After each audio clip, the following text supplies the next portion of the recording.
Breaking ని చూస్తున్నాం. 28 నుంచి రేషన్ కార్డులకు దరఖాస్తులు స్వీకరించనుంది ప్రభుత్వం. మీ సేవ ద్వారా దరఖాస్తుల స్వీకరణ జరగనుంది.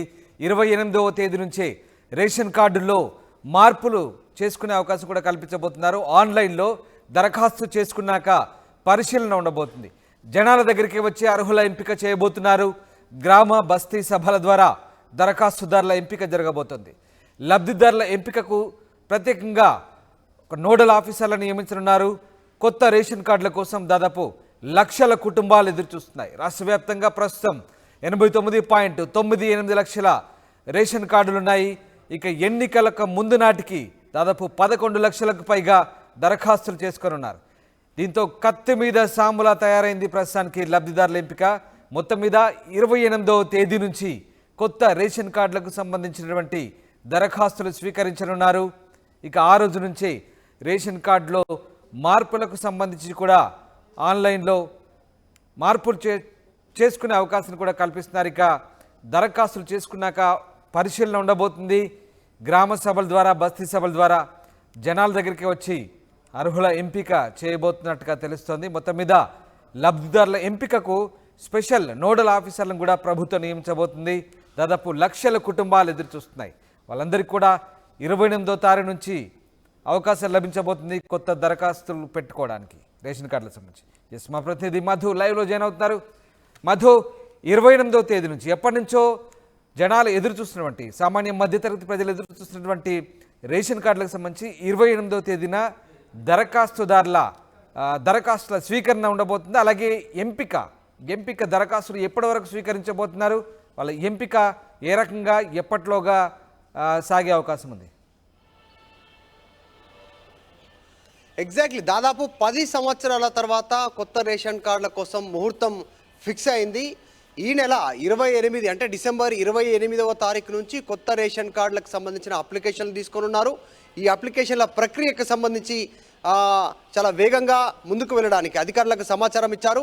అయితే ముఖ్యంగా కొత్త రేషన్ కార్డులకు సంబంధించినటువంటి ఇప్పుడు లక్షల మంది ఆశావాహులు ఉన్నారు. అనేక మంది ఇప్పటికీ కొత్త రేషన్ కార్డులకి అప్లై చేసుకొని ఉన్నారు. గత ప్రభుత్వంలో 2014 నుంచి 2023 వరకు దాదాపు 9.5 సంవత్సరాలు లక్షల అప్లికేషన్లు ప్రజల నుంచి వచ్చాయి, స్వీకరించారు.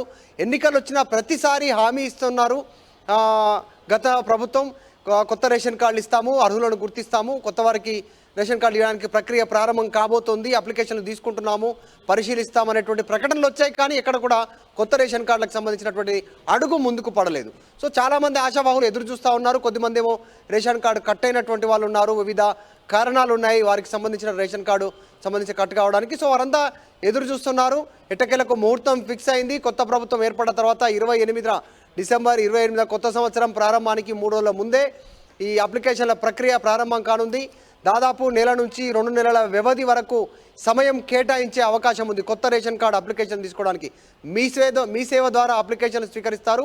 గ్రామ సభల ద్వారా అర్హులను గుర్తిస్తారు. అక్కడ నిజంగానే వారు రేషన్ కార్డుకి వైట్ రేషన్ కార్డుకి అర్హుదారులు అయితే వారికి రేషన్ కార్డు ఇచ్చేటువంటి విధంగా దీనికి ఏర్పాట్లు చేశారు. నోడల్ ఆఫీసర్లు కూడా ఏర్పాటు చేశారు గుర్తించేటువంటి వారికి. అంటే ఇంటికి వెళ్తారు, సొంత ఇల్లు ఉందా, సొంత వాహనం ఉందా, వాళ్ళు రేషన్ కార్డుకి వైట్ రేషన్ కార్డుకి అర్హులా కాదా నోడల్ ఆఫీసర్లు చెక్ చేసిన తర్వాత ఆన్లైన్ అప్లికేషన్ తర్వాత ఆన్లైన్లో యాక్సెప్ట్ చేస్తారు. యాక్సెప్టెన్స్ అంతా కూడా ఆన్లైన్లో ఉంటుంది. ఎక్కడ పైరవి జరగకుండా రేషన్ కార్డుల విషయంలో కూడా, ఎందుకంటే భారీగా పైరవి జరిగేటువంటి అవకాశం ఉంది. ఈ ప్రభుత్వం ఇచ్చినటువంటి హామీల అమలుకు దాదాపు రేషన్ కార్డే అన్నిటికీ ప్రామాణికంగా ఉన్నటువంటి పరిస్థితి. అటు గృహలక్ష్మి, అలాగే మహాలక్ష్మి, అలాగే అనేక పథకాలకు సంబంధించి సో ఇదే ప్రామాణికంగా ఉండనుంది. కాబట్టి ఈ ఎంపిక అనేటువంటిది పారదర్శకంగా ఉండాలి. ప్రభుత్వం ఏర్పాటైన తర్వాత మొట్టమొదటిసారిగా దాదాపు 10 సంవత్సరాల తర్వాత రేషన్ కార్డులు వస్తూ ఉన్నటువంటి పరిస్థితి తెలంగాణ రాష్ట్ర ఏర్పాటు తర్వాత ప్రతిష్టాత్మకంగా ఉంది. సో దీనిలో ఎక్కడ బదనాం కాకుండా ప్రభుత్వాన్ని ఇరుకున పడేటువంటి ప్రతిపక్షాలు ఇరుకున పెట్టకుండా ఈ ఎంపిక జరగాలనేటువంటి నిర్ణయం తీసుకోవడం జరిగింది. సో ఎట్టకేలకు ఈ నెల 28వ తారీఖున కొత్త రేషన్ కార్డుల అప్లికేషన్ ఉంది, తీసుకుంటున్నారు. అయితే దీంతో పాటు పాత రేషన్ కార్డు హోల్డర్దారులు ఎవరైతే ఉన్నారో అంటే 10 సంవత్సరాల నుంచి పెళ్ళైనటువంటి వాళ్ళు ఉన్నారు, ఇంటికి పెళ్లి కాని కొడుకులు ఉంటే కోడళ్ళు వచ్చి యాడ్ అయ్యారు. తర్వాత పెళ్ళైన వాళ్ళు ఆల్రెడీ ఉంటే వాళ్ళకు పిల్లలు పుట్టినట్టు ఉన్నారు. సో 10 ఏళ్ల వరకు పిల్లలు వచ్చిన వాళ్ళకి ఇంతవరకు రేషన్ కార్డులో వాళ్ళు జాయిన్ అవ్వలేదు, వాళ్ళ పేర్లు యాడ్ కాలేదు. సో ఇవన్నీ డిఫరెంట్ ప్రాబ్లమ్స్ ఉన్నాయి, అనేక సమస్యల పరిష్కారానికి నిర్ణయం తీసుకుంటున్నారు. ప్రభుత్వం మీద తలకు మించిన భారం కానుంది ఈ ఎంపిక ప్రక్రియ.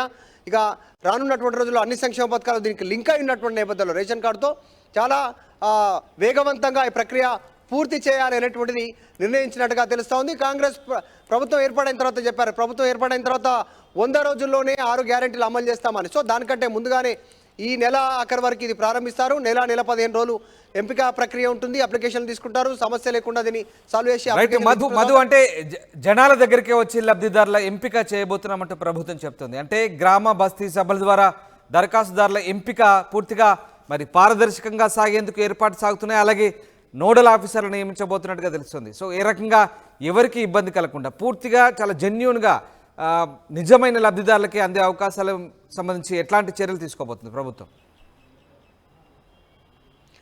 ఎగ్జాక్ట్లీ, నిజంగానే. ఎందుకంటే రేషన్ కార్డు అనగానే అన్ని సంక్షేమ పథకాలకు అదే ప్రామాణికంగా చూస్తారు కాబట్టి ఇప్పుడు ఆరోగ్యశ్రీ 10 లక్షల ఆరోగ్యశ్రీ కానీ, తర్వాత ఇందాక మనం మాట్లాడుకున్నటువంటి ప్రభుత్వం ఇస్తూ ఉన్నటువంటి స్కీమ్స్ అన్ని కాబట్టి చాలా ప్రతిష్టాత్మకంగా తీసుకోవాలనుకున్నారు. పారదర్శకంగా గ్రామ స్థాయిలో గ్రామ సభల ద్వారా, బస్తీల్లో బస్తీ సభల ద్వారా ఎంపిక ప్రక్రియ ఉంటుంది.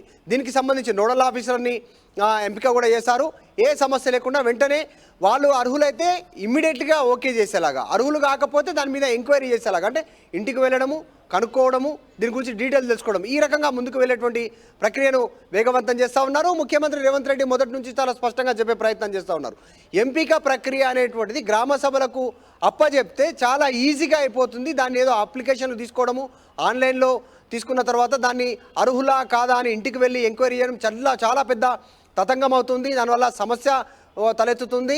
దానివల్ల పైరవికారులు రాజ్యమెలుతారు. ఇదంతా కాకుండా గ్రామ సభలకే ఎంపిక ప్రక్రియ అప్పచెప్తే, బస్తీవాసులకే దీనికి సంబంధించిన ఎంపిక ప్రక్రియ అప్పచెప్తే వాళ్ళు అర్హులా కాదా అనేటువంటిది తేలిపోతుందని ఆయన స్పష్టంగా చెప్పారు. ఇప్పుడు ఇదే విధమైనటువంటి విధానాన్ని ప్రభుత్వం అవలంబించబోతా ఉంది. సో 28 నుంచి అప్లికేషన్ల ప్రక్రియ మీ సేవల ద్వారా తీసుకుంటారు. ఎంపిక ప్రక్రియకు సంబంధించి అర్హులా కాదా నోడల్ ఆఫీసర్లు డిసైడ్ చేస్తారు. గ్రామ సభలు, బస్తీ సభల ద్వారా అర్హుల ఎంపిక జరగనుంది. సో తెలంగాణలో ఎన్నో సంవత్సరాల నుంచి ఎదురు చేస్తున్నటువంటి వైట్ రేషన్ కార్డు హోల్డ్దారు ఎవరైతే రావాలని ఎదురు చూస్తూ ఉన్నారో అర్హులు, వారందరికీ మార్గమం శుభమయ్యేలా 28 నుంచి అప్లికేషన్ ప్రక్రియ ప్రారంభించడం. ఇప్పటికే 89 లక్షలు, దాదాపు 90 లక్షల మంది వైట్ రేషన్ కార్డు హోల్డ్దారులు ఉన్నారు. ఇక మరికొంతమంది ఆశావాహులు లక్షల్లో ఉన్నారు. సో ప్రభుత్వం ఎంతమందికి ఆశావాహులకు ఇస్తుంది, ఎంతమంది అర్హులు అనేది గుర్తిస్తుంది, చూడాలి ఏ రకంగా ప్రభుత్వం ముందుకు వెళ్తుందో. Right, thank you very much Madhu, thanks for the update. 28 నుంచి రేషన్ కార్డులకు దరఖాస్తులు అయితే తీసుకోబోతుంది ప్రభుత్వం. మీ సేవ ద్వారా దరఖాస్తుల స్వీకరణ చేపట్టనుంది. 28వ తేదీ నుంచే పాత రేషన్ కార్డులో ఉన్నటువంటి మార్పులు చేర్పులు కూడా చేసుకునే అవకాశం కల్పిస్తోంది. ఇక ఆన్లైన్లో దరఖాస్తు చేసుకున్నాక పరిశీలన ఉండబోతుంది. జనాల దగ్గరికే వచ్చి అర్హుల ఎంపిక చేయబోతుంది. గ్రామ బస్తీ సభల ద్వారా దరఖాస్తుదారుల ఎంపిక జరగబోతుంది.